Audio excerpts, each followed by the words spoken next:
What's going on, guys? Your boy Maze here, back with another video, and in today's video, guys, I wanted to do a challenge video on SKOLL and HATI. Now that we have SKOLL and HATI Holy Relic Thonar, and that we have a lot of like usable characters on the fight, I thought it would be a great video idea for me to take the green Thonar into SKOLL and HATI instead of the red one to actually beat the fight. So pretty much, I'm gonna preface this at the beginning. This is not a like team that I would recommend for people to run if they're trying to clear SKOLL and HATI. This is a challenge. This is difficult. I was kind of struggling, I'm not gonna lie. So it's not the worst team in the world though. Like if you run green Thonar, like you still get it done. But it's gonna be a pretty difficult run, and you're gonna need dupes on a lot of your characters. So yeah, I just wanted to preface that at the beginning because I know a lot of people are gonna be like, oh, amazing, is this actually like a viable comp? Like, can I run this green Thonar and actually beat it? Like, no, you probably are not. So I just wanted to preface that at the beginning. All right, let's talk about what we're actually getting from Thonar. I have the game open, and in terms of what we're actually getting from her, she has a AoE bleed skill, which is pretty useless. We have a single target charge skill, which will hit harder than anything the red Thonar can do.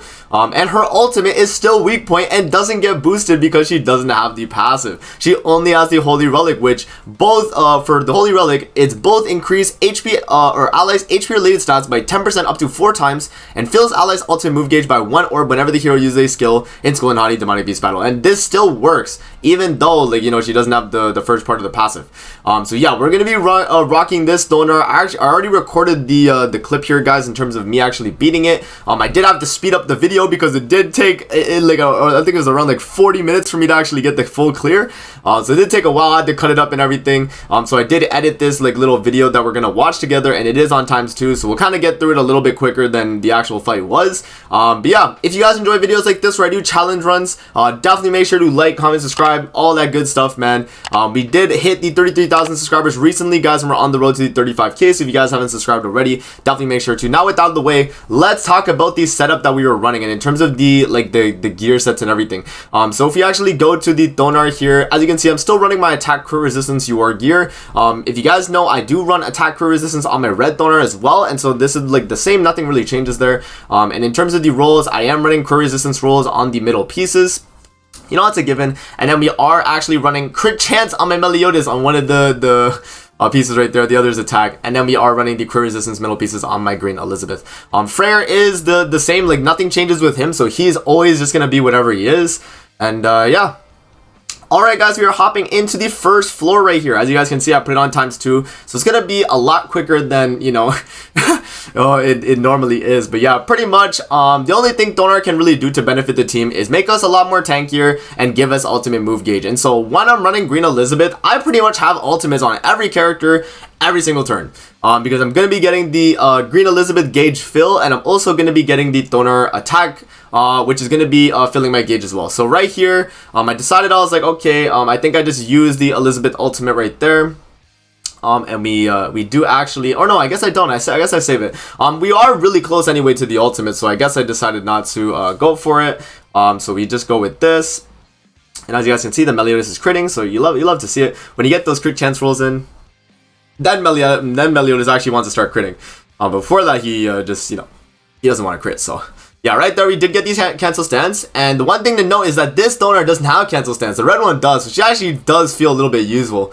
Right there we actually didn't kill, which I'm very sad about, because I was like, okay, I definitely thought we should have killed there, which is a little bit unfortunate, and we didn't even crit at all. But yeah, and then, you know, obviously the traitor melee damage reduction too is helping for the tankiness of the overall team, which I think is good. But yeah, right here, unfortunately, even with damage reduction and all of that, we are going to be, you know, taking a little bit of damage here. And yeah, it wasn't too bad. We kind of, you know, ate that ultimate, and then yeah. So yeah, obviously, people, I think I had someone in my comments say like, amazing, why are you running Thonar on the far left if she's the one that's going to be getting attacked? And the reason why is because we have Tarmiel Link on her, and the whole point is if I give Tarmiel Link to Thonar and I put her in a different spot, she's not going to get targeted. And that is why when I'm running Thonar, I put her in the far left so that she gets attacked. And usually with the red one, this is a lot better because at least you could top deck merge a stance removal. But you know, running this one, you're not actually, like, you don't really have much of a benefit in terms of her cards. It's mainly just there because she's getting the HP related increase for the team. But right there, as you guys can see, we did get frozen right there, but we do actually fill gauge with Thonar by just attacking. So Elizabeth gets her ultimate, and we move into the next phase here. And this is where we gotta pretty much nuke the boss right here with the SKOLL and HATI. Right, so one thing to know about nuking SKOLL and HATI here is that I unfortunately was just not able to deal enough to like one bang him on this turn. And so as you guys will see here, I do the single target. It does a lot of damage, like 200k. We do the other single target with Frere. We drop the ultimate with Thonar. We drop the ultimate with Melly, and they both tank. And I was like, damn, okay, we'll let the fight rock then. We have a ultimate with Elizabeth, so we can just pretty much full heal. And then I was like, okay, we lost it. But we do have the heal card still, which is not the worst. And like, you know, the amount of HP related that we got, because of Thonar Holy Relic, because we have Holy Relic on Elizabeth right there as well, like it just added up to enough where, you know, we were at the point where we were pretty much chilling. So I do the single target with the Elizabeth right there, and then double melee AoE, and I was trying to get as full HP as possible, and I think I got it there. So we did actually lifesteal. Now we move into floor 2. You know, maybe times 2 is a little bit too quick, because now I'm trying to keep up with my gameplay now. But trust me guys, when I say these runs were long, like look how much damage I do here. Like this is long, bro. I'm doing double-digit damage. So pretty much this whole phase right here was just me struggling to do damage. Because this Thonar obviously is not giving you the damage dealt in the single targets, not giving you the attack related up. You know what I mean? Like it's just a lot more difficult because you're doing less damage. So yeah, it's not like, you know, the hardest challenge run, I'd say. I feel like it's gonna be harder when I do like different challenge runs. But let me know in the comment section below what kind of challenge runs you guys want to see on SKOLL and HATI. I'm down. I definitely got the units for it. I just don't know if I'm able to clear type thing, right? But we'll see. But yeah, so right here, luckily, bringing Trader Melly was a big W for me because I get the damage reduction stacks, and I also get the fact that my Melly is able to stance remove on this phase of the SKOLL and HATI. So that is pretty useful right there. So we take the ultimate, boom. Not a lot of damage actually, right? Like we actually tanked that fairly well. But yeah, it's not too bad. And then right here, I was kind of contemplating what to do. I think I do reset and I let it merge. Yeah, I would let it merge with the Elizabeth right there, and then we do the single target. So that's not too bad. We do the heal. We do the single targets like that, and then we do the single target with Melly. Okay, yeah, so as you guys can see, we're chipping through. You know, it's been about 2 minutes here chipping on this first phase. So that's like 4 minutes, because this is on time save speed. So this is like 4 minutes, and we're still going too because I don't have a stance removal. So I had to get a stance removal with my Meliodas because I wasn't actually gonna kill with the actual cards. As you can see, when he has the stance up, it's just way too tanky, man.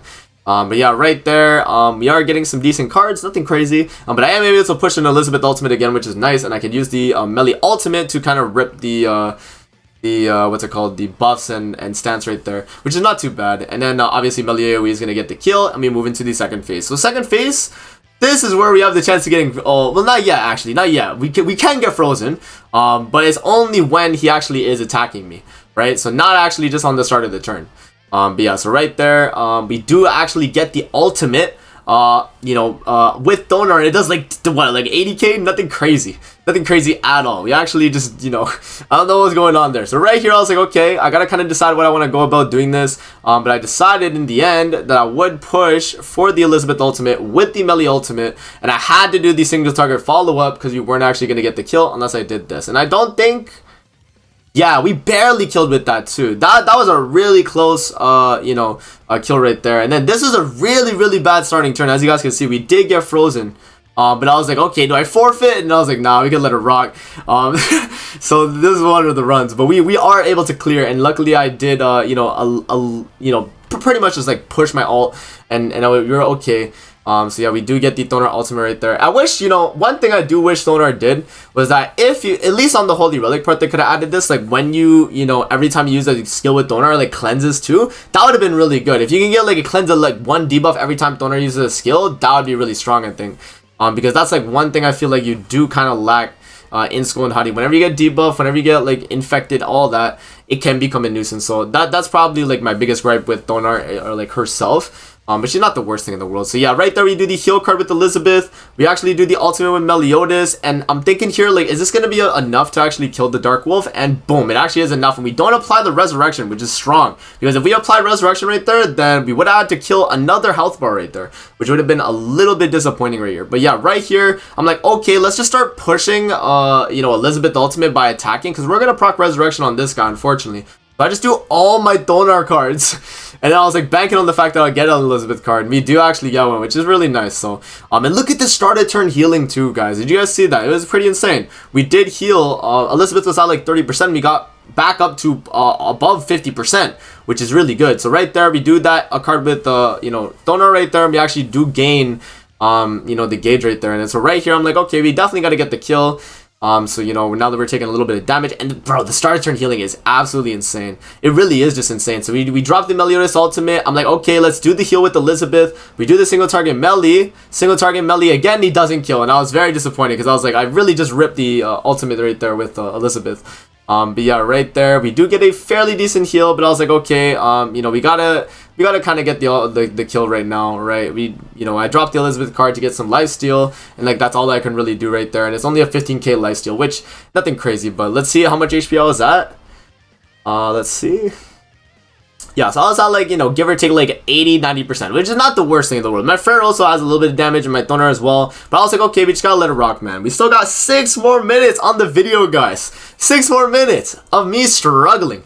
But yeah, it's not that bad though. I think we were doing all right. I think the worst thing about this phase right now on phase 3 is that when I was actually running this, since my Elizabeth is the lowest HP now, or at least has less HP, the dog is actually going to target her now, not Thonar. And this is why you run Tarmiel Link on the character on the far left slot, because if they're the lowest HP, then they're the one that gets targeted, and that's what's going to happen when you run like Thonar on the far left. You have to have the Tarmiel Link on the character on the far left. I think that's like, yeah, the pretty much a given.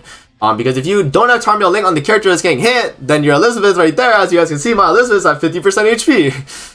Yeah, she is gonna like you know, obviously start to turn heal and all of that. But yeah, it's a lot safer to have your Tarmiel Link on the character that is going to be you know, targeted, right? So yeah, we do the Thonar single target, we do the AoE right there. Nothing crazy, but remember, since Thonar actually is you know, patienceing the main dog but hits the second dog with the bleed, we actually do still gain the gauge right there, which is pretty nice, right? So right here, I'm like, okay, we definitely gotta push an Elizabeth ultimate, and that was really close for me dying, as you guys saw. And I took a lot of damage there, man. Very, very close and very, very scary. So right there, we do actually get the ultimate there, and then now he's just gonna attack my Elizabeth, and I barely live with the Elizabeth. We heal, start a turn, 120k heal. It's kind of crazy. It's kind of looking like those Nidhogg runs with the recovery rate like so high, right? Like it's just crazy, because right now our lifesteal is probably like through the roof. I didn't actually check, but I know it's probably like going crazy, right? Because we have you know, 15% HP related from Elizabeth, and then what, 40% from my Thonar. So that's 55% HP related stat increase, man. It's just crazy. So yeah, like as you guys can see, like the team is really tanky, right? So that's not really a problem. It's mainly the problem of like I'm not dealing damage. Like look how long this is taking, man. This has been like 2-3 minutes now, and we're still on phase 1 of floor 3. This is why, I don't know, like I think this is a fun challenge like video, but I think like Thonar herself is just, she just takes way too long to get you know, her stuff going, especially this one. Like the red one at least can get you like the moment you hit the 3rd skill, boom, attack related up, single target damage up, you go crazy. So it becomes something where it's like, okay, you know, at that point I'm just, you know, able to do a lot. But yeah, another thing that was part of the game plan here, guys, and the reason why we were stalling and not using Frere as well is because we needed Frere ult for the 2nd phase. I needed to make sure that I had it so that we could pretty much nuke the 2nd phase as fast as possible, because obviously going through the 2nd phase is going to be a little bit rough, especially if we're getting infected, we can't heal, you know what I mean? So it can become an issue, and I wasn't really trying to bank on the fact that that would be a thing. So right here I was like, okay, let's go for the kill if we can get it. If not, you know, then we save at least the stance. I have the stance removal, and we don't actually get the kill, we have the stance removal. We got all my ultimates, and then yeah, we pretty much finish off the fight here. I think I just ult with melee, and I think it's just enough. Yeah, so we just ult with melee, ult with Thonar, and then we just like waste all of my cards right there. And we actually do fill gauge as well with Elizabeth. So boom, we actually do get the kill. We waste the ultimate. And yeah, we're moving into phase 2 finally. We do actually get sealed there on Elizabeth, which is very unfortunate. And the only unfortunate thing too about this is Thonar, like ultimate, it does more than her cards, but it's very lackluster. Look at that, 100k, guys. I'm just disappointed, man. Yeah, I know this Thonar is not meant to be in this demonic beast, but like, damn, bro, it's crazy. Okay, yeah, so we take the single targets right there, triple single target. My RNG on that was kind of crazy. I'm not gonna lie, my RNG was stacked. So yeah, right here I was like, okay, we gotta kind of get the kill here. I do want to push my gauge a little bit as well. And it was a risky play to click the Pierce card right there, but I decided to go with the single target because I do want to make sure that we kill this dog right here. I mean, luckily, with the double crit right there, actually got the kill. So yeah, right here we do get the passive that makes it so that the character with the lowest HP gets guaranteed critted, which is a very, very bad passive considering we got the one that lowers your defense related stats when you get crit. So that was not good at all for my team, and it was an issue, as you guys will see a little bit later here as we are going through this part of the fight. So yeah, I did get very lucky as well, my melee not getting frozen. Very, very lucky, obviously, getting the you know, pretty much going through, and it wasn't too bad. But yeah, right here we do the heal with Elizabeth right there, and then we do the single target, and then yeah, we're doing like pretty well, right? We're doing pretty well. We do the single target, and then we have the ultimates on both Freyr and Melly. Alright. And then right there, he's gonna go for the AoE. As you guys can see, like, Thonar's just taking way too much damage, man. That, like, the defense related down from that one passive and then just having the other one was really, like, just a big hindrance for my team. But right here, we dropped the ultimate of Freyr, and this is where I actually do a reset, because I was like, damn, man, I should have got the kill right there. So right there, you guys saw the video was edited, I did reset. And I was a little bit disappointed I wasn't able to get the kill, so I had to follow up with Freyr there to make sure, right? So we do the single target with Freyr just to get some extra chip damage. We drop the ultimate, boom, boom, we get a double damage cap, and then we hit. And as you guys can see, it's not looking too good for Thonar, and it doesn't look great at all now that she's dead. So Thonar does unfortunately die. I do the heal card, I do the single target, and then right here I have to just rip whatever cards I got left, man. It was a very unfortunate you know, turn right here, but we did get fairly lucky, which you guys will see with the top deck. So right here, we do actually die with Elizabeth, so we lose all the Elizabeth cards. We top deck cards right here. We get a merge with Freyr, and that merge saved this run because now I'm able to get his ultimate, and I have a rank 2 Meliodas for the following turn, where this dog, unfortunately, is just not able to kill me because I'm just so tanky at the point where I have the damage reduction stacks and the all stats up. We do tank this phase, and we actually do beat it, guys. Barely, but it's doable, man. It's doable. And I feel like with a cleaner run, you can definitely beat it a lot easier. But that was pretty much the run, guys. It's crazy, man. We were able to beat it. The green Thonar challenge clear. Very, very cool. And I hope you guys enjoyed the video. Let me know in the comment section below what characters you guys want to see me take into Skoll and HATI. Obviously with the red Thonar, not the green one. But I thought green Thonar specifically would be a funny challenge run video. So let me know what you guys think in the comment section below. That's gonna be it for the video. I hope you guys enjoyed. Don't forget to like, comment, subscribe as always. If you guys want to see more videos like this, definitely let me know in the comment section below, and I'm gonna see you guys in the next video. Peace out and have a great rest of your day.